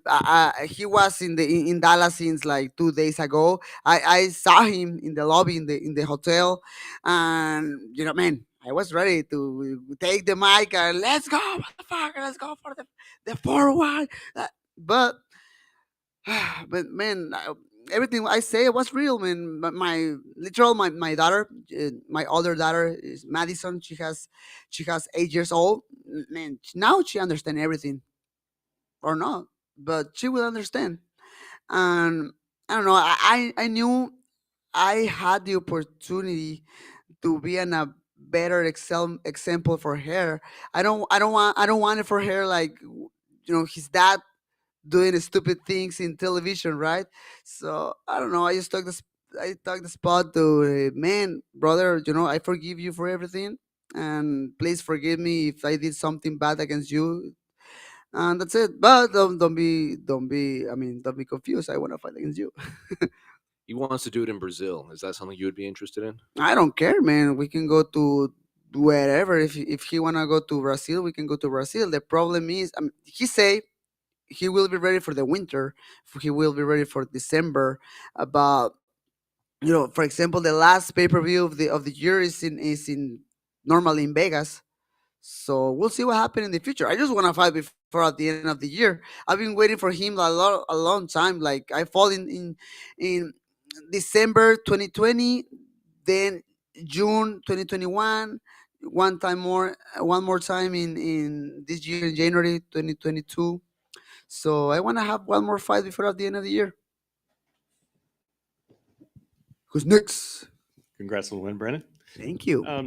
Kai was talking about in the lead up that he was a completely different fighter. Did you feel like that he had evolved that much more from the first fight? Man, he was smarter than the last fight. We were like watching his last fights against NASCAR against Cody Garbrandt, and he started to feel like very confident when the other guy don't put pressure on him. But when the people start to put pressure on him, he started to feel very uncomfortable. So that was my game plan. But at the same time, he was like very smart doing the counter after my jab, throwing the light kicks. That hurt me a little bit. I feel like I fixed my mistakes from my last fight in January, and I closed a little bit my footwork, and I opened a little bit more my guard to try to defend his right hand. He's like, man, the guy punch hard. He's a little bit small, more than Figueiredo, but he punch hard with the right hand. So I don't know. I was just surprised he was a little bit more smarter, and I had some problems when I start to find my right distance. Bam. And how was it to prepare for a different opponent other than Davison for at least the past 3 fights, even though it was a rematch still? But how nice was it to prepare for somebody different, and work with James? James is now a championship level coach, thanks to you. So, man, he's how you say champion? What? He's a championship level coach now that you gave him. He's a championship level coach since like long time ago, man. I mean, that's why I went with UFC time. I went with him for that. Everybody asked me why I went with him when the new was in social media or whatever. And like, man, I mean, I know maybe he doesn't have like too many champions like AKA or American Top Team or whatever, but I mean, I can see his passion, and I can see he's a crazy guy, a nerd who loves this sport, and he will be like there trying to get that title with me. So that's why I took the decision to go with him, and for us was very refreshed, at least for me. Maybe no for James because it was the first time, but for me it was very refreshed. Like, okay, different game plan, different phase, so let's go. And I know you have more unfinished business, obviously, with Davison, but Pantoja fought tonight. He looked really good. I know, man. That's somebody that could be on your radar in your future. So Of what do you course. think what happens when you guys meet eventually? I saw him like backstage. I saw him and we talked a little bit. Man, he has a difficult position because I mean I'm interim champion, and Davison is the champion. So we need to finish that, right? And but Pantoja looks amazing in his last fight against Roybal and this fight against Alex Perez. I don't know. I don't know. I'm not the matchmakers. Thanks God. It's a hard position. It's a hard work. But talking about me, I mean, I just want to finish. I mean, it's not like, oh, I wanna fight against Davison Figueiredo again. I mean, I'm not excited. It's like I'm done with him, but it is what it is. Like, he's the champion, and I wanna fight against him. So I promise. I just want to finish my business with him, and then the next challenger, I'll be ready. And lastly, for me, at the top of the show, Joe Rogan was stating that that Davison probably wouldn't be coming back, and that this fight was for the real title. That he wouldn't be coming back down to flyweight. So, what do you think about that? Man, it's not my thing. You see the guy when he arrives to the arena, he looks in another different division. But I mean, I was saying I don't. I want to stop the hate, but I mean, I'm not trying to be disrespectful, man. But I don't know. Hopefully, he can be ready for December. That's it. Brendan over here. Uh, do you have any words of wisdom that you want to give to Kai Car France following his loss? Sorry, Like, did you have like any advice that you would want to give to Kai following his loss? man. Not really. I went just with him, and again, I think everything is the same. Like, I was like very happy to fight with other face, so that's why I went with him. Like, man, I was like very grateful with him. Like, man, you are a fucking gentleman. You are a fucking warrior. You are amazing. Thank you so much for this little war, man. All the success in the future for you. And your last two fights haven't been in Mexico, but one's been in California, one's been in Texas. Which one have you had the bigger reception from the fans? uh, I for me, every single arena was very special. Every single city, Arizona, man, was crazy when I won the title. And then Anaheim, man, I still very frustrated because I lost that one. A lot of Mexican crew was there, but I was very close to my city, to Tijuana. And this one, man, I saw the wave of the people, all the si se puede, like you can do it, man. Is those kind of moments is why I'm here doing this sport, man. And who's gonna pay for your post fight dinner? Is it gonna be Masio? Is it gonna be who's gonna Oye, pay? perros, ¿quién va a pagar la cena? Oh, Jason va a pagar the bearded guy is paying the dinner. Awesome, bro. What's up?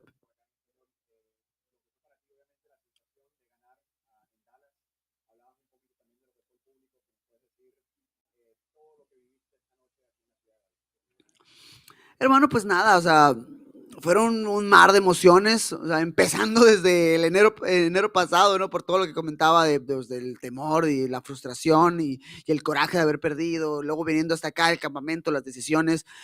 Están entrando a Fight Week, pues entra el nervio, que es normal, o sea, yo creo que ya se ha dicho muchas veces, pero el que te diga que no siente nervios en este momento está mintiendo. Yo siempre estoy súper nervioso, y por más que me veas sonriendo y por más que me veas ahí pasándola bien, yo sigo teniendo muchos nervios.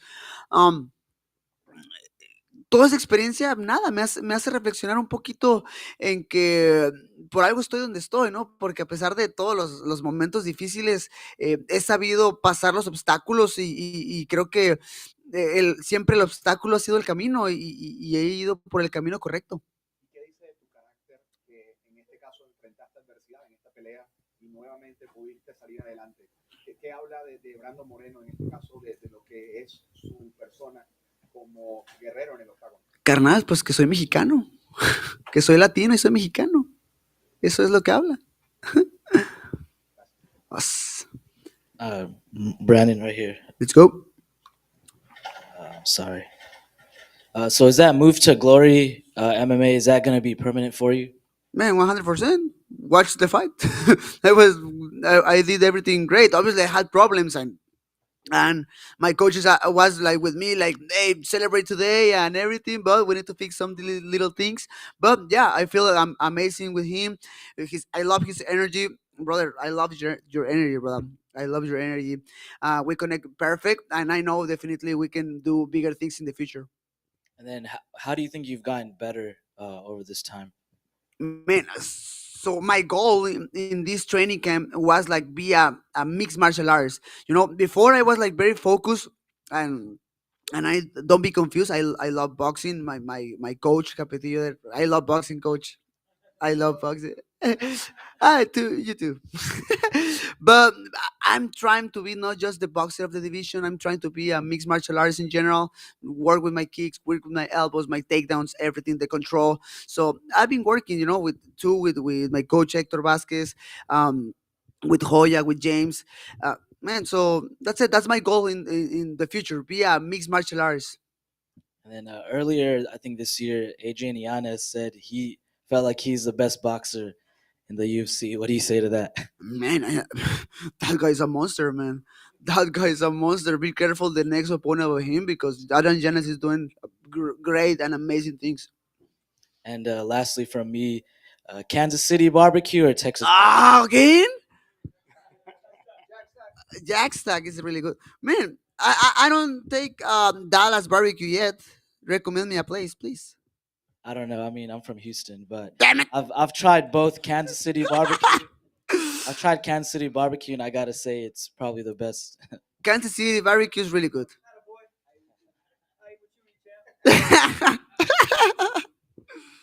My only recommendation: try Kansas City barbecue. It's delicious.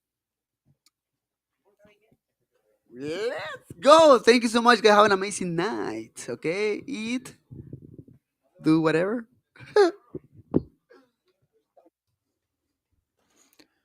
I mean, how can you not love that guy? Brandon Moreno, interim flyweight champion, eating Nutella. There's a video that just popped up I saw on social media. Megan Levy telling Brandon Moreno with Nutella sticks in hand that he won the fight of the night bonus and gave Megan Levy a big hug. Good stuff.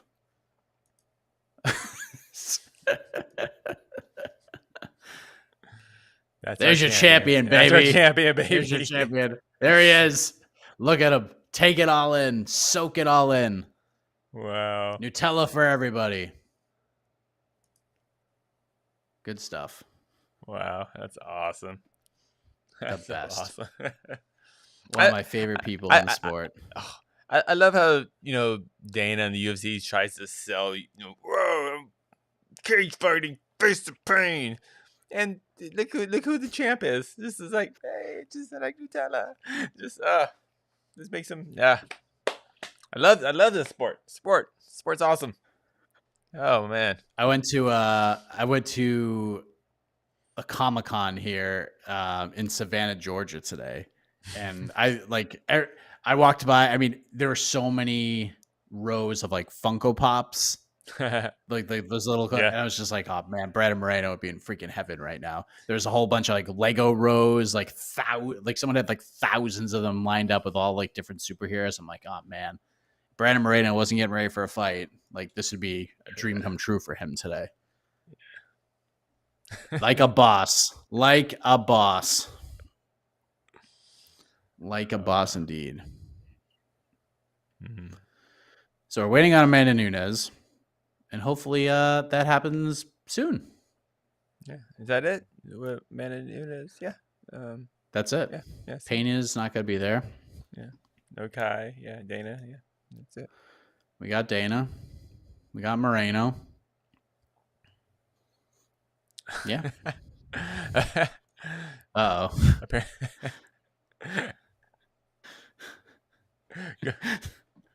That was good. The best. Well I done. love that. I Well love done. that line. Frozen like Elsa. Sam Alfie has a question. Is weight going to be an issue for Figgy this time? It wasn't the last time. He was under, wasn't he? Wasn't he under? Either way, he didn't seem like he was dying on the scale. You know what? It's always going to be an issue. It's a big weight cut for Figgy to go to 25. That's why, the guy can only fight, he needs big chunks of time to prepare for each weight cut and each fight. So let's just cross our fingers and hope he makes weight. That's all. And listen, it wasn't all that long ago. He made it twice in a month. Headlines 2 straight pay-per-views, November and December. But you wonder if 125. But you wonder if those 2 weight cuts back to back actually wind up hurting it down the line, because I've heard that happen to a lot of fighters. I think Cyborg talked about that when she had to cut to 140. It made cutting to 145 more difficult. We just hope Figgy gets the right people around him to make sure he makes weight, because that fight needs to happen. And I'm very happy Mr. Dana White was all about the 4th fight too. So that was good. Yeah. Yeah, they could do it 10 times, and I'm cool with that. That's cool. Let me see. Kai is not washed up. What else we got? Okay. Let me see what we got here. Did someone say Kai was washed up? Really? Yeah, I just come on. I shouldn't have just let that slide, but it annoyed me so much. That's one of the worst takes of the day. So good on you. And I've seen some bad ones today on Twitter, and that was pretty bad. Timeout. Take a timeout. Take a walk around the block. We are waiting for. She probably is talking, just not to us right now. Yeah. She's probably talking to all ESPN, the networks. BT, Combate. Yeah, they do about, before we see them here, I would say they probably do at least 6, 7, 8 different interviews before they come out here. Yeah. So TSN. Basically all the broadcast partners, the people who pay money to broadcast UFC fights. What do we got here? Give me some questions, people. 279. What is 279? Not great. That's the Chimaev Diaz card. Oh, yeah, the UFC that's a 1-fight card, and that's a lot of that's a boxing card. That's a boxing pay-per-view. You pay for the main event only, basically. So for those wondering and you're not sure, here's 279 right now. Chimaev Diaz, Shamil Abdurrahimov versus Jailton Almeida, Arini Aldana, Macy Chiasson, Johnny Walker, Iwan Kuchalaba, Norma Dumont, Danielle Wolf, 1-0. Making her UFC debut. This is not going to be a good night for her, I don't think. Jamie Pickett, Dennis Tulian, Chad and Ellinger versus Alatang A. Lee, Elise Reed versus Super Melly, which I'm pretty excited to see Super Melly get a UFC shot. Jake Collier, Chris Barnett, that's going to be fun. And then Hakeem Dawadu versus Julian Erosa, which will also be fun. So right now we got, what do we have? How many fights is that? 12? That's 10. That's 10. So we got at least 3. There's 3 to 4 more that can get in there. I know, listen, this card is going to probably be the best-selling card of the year. This will be the best-selling card of the year. Will it be the best card of the year on paper? Absolutely not. But the build to this is going to be super fascinating for multiple reasons, more so for the drama that could come out of it. You got to throw something in that co-main event slot, not just because you need to do this to sell it, because you're all going to buy it. You're all buying it. We're all buying it. We're all watching it. It's going to do close to 1 million. But you have 2 very unpredictable guys sort of in this main event spot. You need to have something in place in case something happens and one of these guys fall out. So that's what I think. I don't know what the hell they're going to do, but yeah, very much what you said. I mean, I'm on this card outside of the main event. I am actually very much looking forward to seeing our Irene Aldana finally get back in there. and with a big win, I think she absolutely should be lined up to fight for the belt next. But she will have to get by Macy Chiasson, which would not be. That's not a gimme at all. So, okay, we I have see a belt. championship We belt, have a but belt. I think we need another belt. I think we need a second belt. Oh boy, There it is. There you go. And okay. What's going on here? Hey, listen, this woman threw about 487,000 leg kicks. What a champ! Look at that. Still showing up to answer the questions. What? All right. Here she is. The champ once again, Amanda Nunes.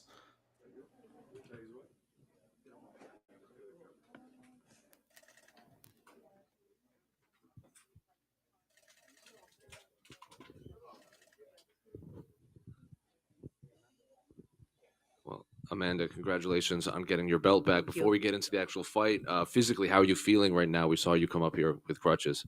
Yeah, a couple things here, but I don't think it's anything that bad. It just like I hurt it pretty bad right now. I didn't even know what it is in my eyes, but physically, like I feel amazing. I could go 6 rounds tonight, 7. So I'm very happy. Was the minor injuries? Was it a specific moment, or was it just the whole fight as a whole played a factor in it? I have to watch again, but I don't know if I felt a headbutt too or something like that. But I'm not sure. I have to watch. In terms of the fight, is that how you expected it to play out? The first few rounds, it looks like you were telling her to get back up frequently and you were finding success. I think you dropped her 3 times in the second round, and then in the later rounds you were willing to take her down and kind of elbow her and cut her open. Is that how you saw the fight playing out? Yeah, all strategy. Everything tonight was all strategy, and the main thing was my southpaw. Yeah. Who I know I'm gonna catch her with that tonight. I know she know to be able to adjust that. She's not a striker, and when she started like feel comfortable was exactly what I want. I wanted she feel comfortable a little bit in the fight to I started taking her down. So and tonight was all about strategy. When you did and go out there as a southpaw, what did you see in her eyes when you surprised her with that? Confused. She was so confused. And I'm not very good yet with my southpaw.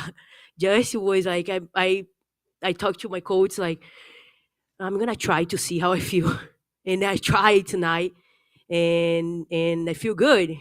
And every time that I was to my original stand, I was like, you know what? I'm gonna go back to the southpaw. So I was working, and especially for my takedowns, that I was waiting for her to get like excited to wanna kill me. So like those moments, I have to like expect for her because I know when she saw a couple times she connected too, and I know she's gonna really like pressure me, and then I know I'm gonna shine in those moments with my takedowns.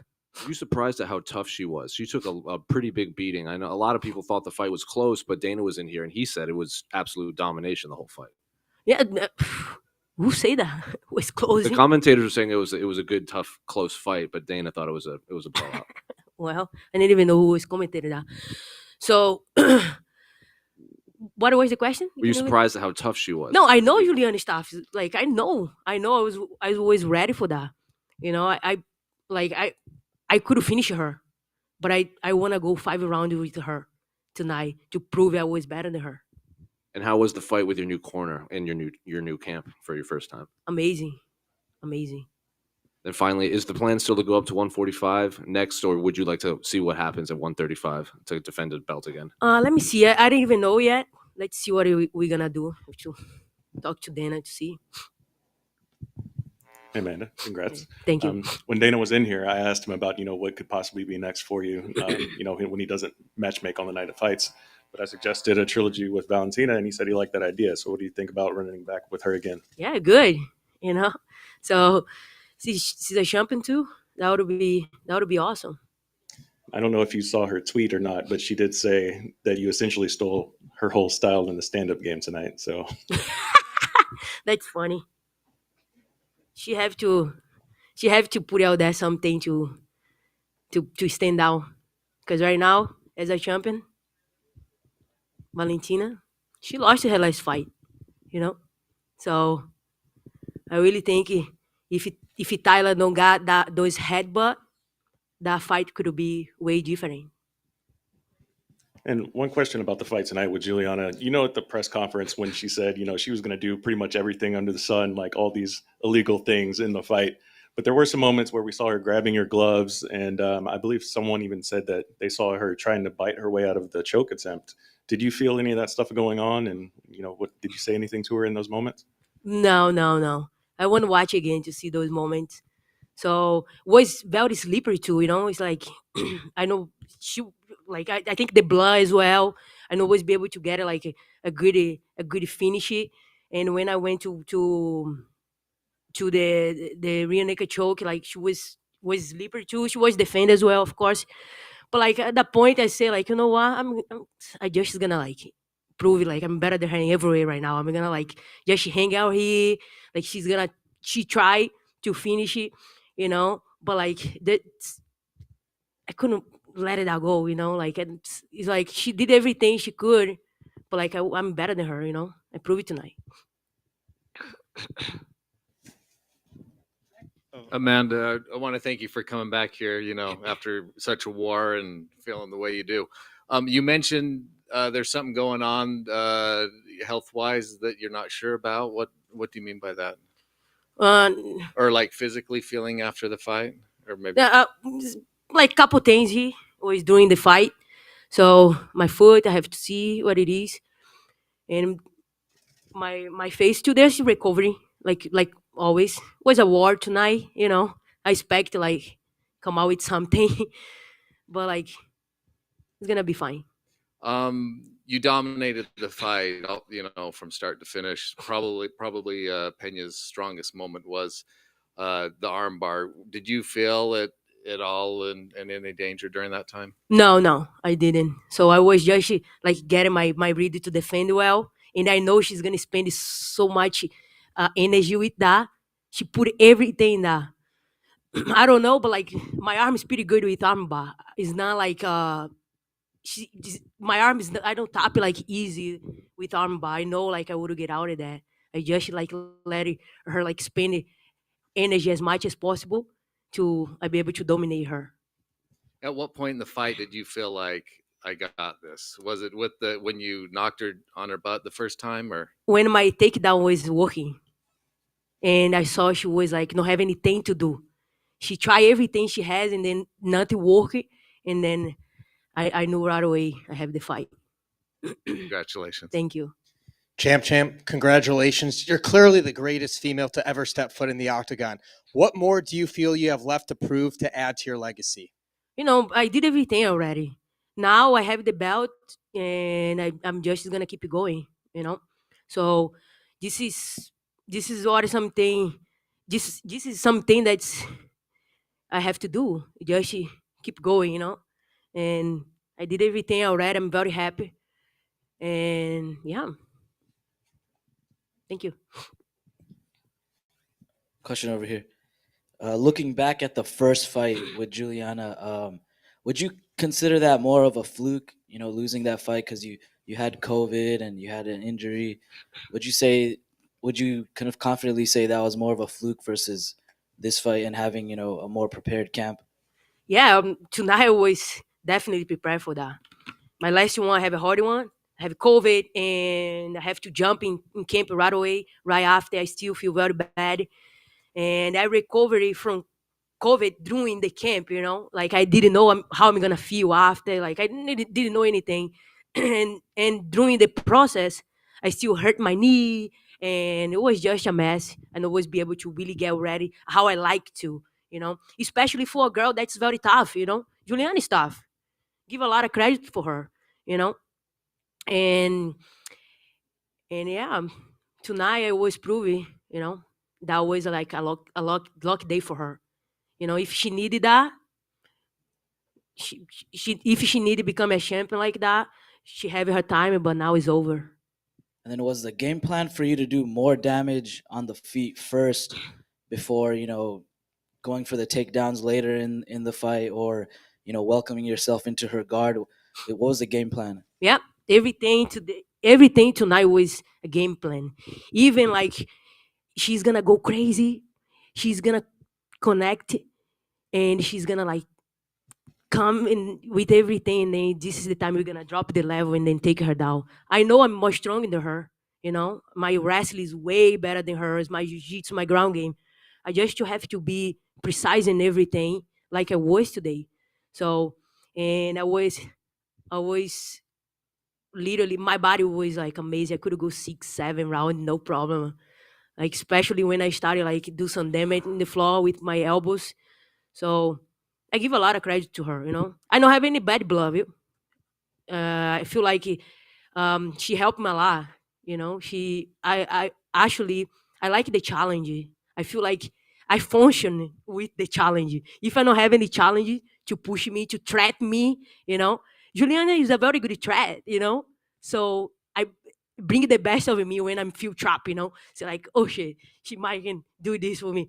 So, and I shine in those moments. That's why I really like those fighters that's bring the best of me in those moments. Talk shit, talk this, say all those things.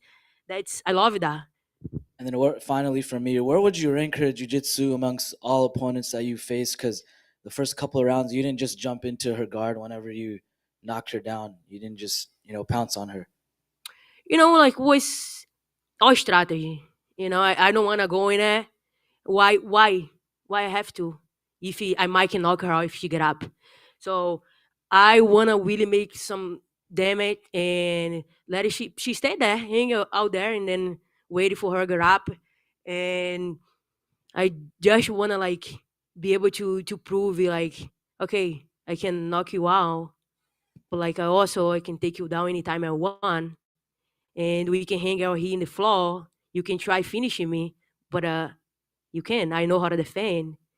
My jiu-jitsu is better than you. I'm a black belt. So my jiu-jitsu, my wrestling coach is right there, Patrick.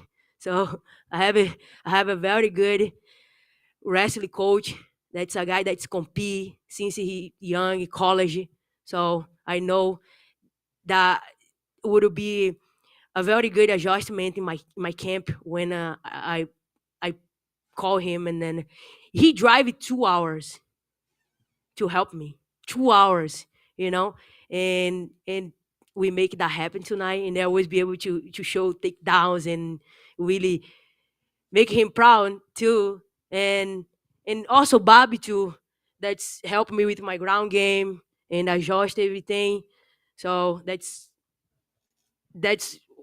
talk to me like, oh, whatever you want, just call me. Like if we want to stay here all night, all day long, train jiu-jitsu, you're gonna be here. So he thank you too. Roger, what I'm gonna say about Roger. Roger's always there for me in big fights, 200, Ronda Rousey, Valentina, many times, and he bring him back to my corner was like easy to adjust, was I just make him a call and then like, let me know, girl. I make time. Let's do this. And Nina, let's everybody know that's helped me since day one. So I'm very happy to be able to have a good team. Amanda over here. Do you feel like the first loss to Pena was like a blessing in disguise because of how much you were able to grow from that loss and to become the best Amanda Nunes that you could be? Definitely. Definitely. That fight helped me a lot. I learned so much about myself in that fight.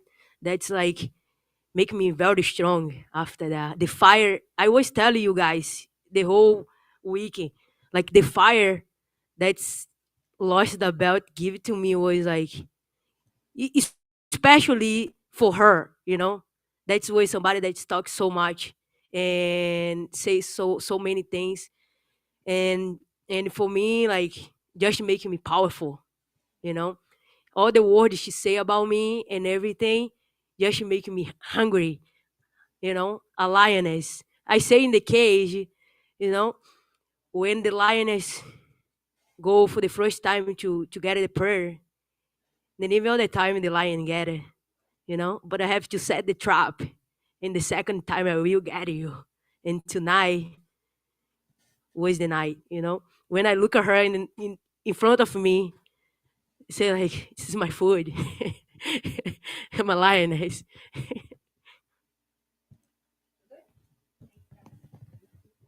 Thank you, guys.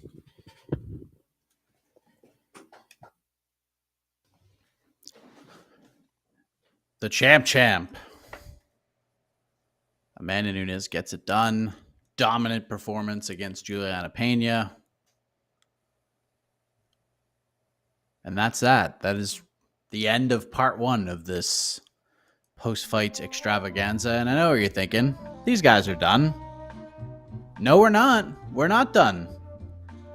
The UFC 277 post-fight show coming up next. At this point, I don't even know who's on it, but there will be a few of us, and we will react to it all. I believe Jose will be one of them. So, we'll see you on the other side, everybody. Thanks for watching.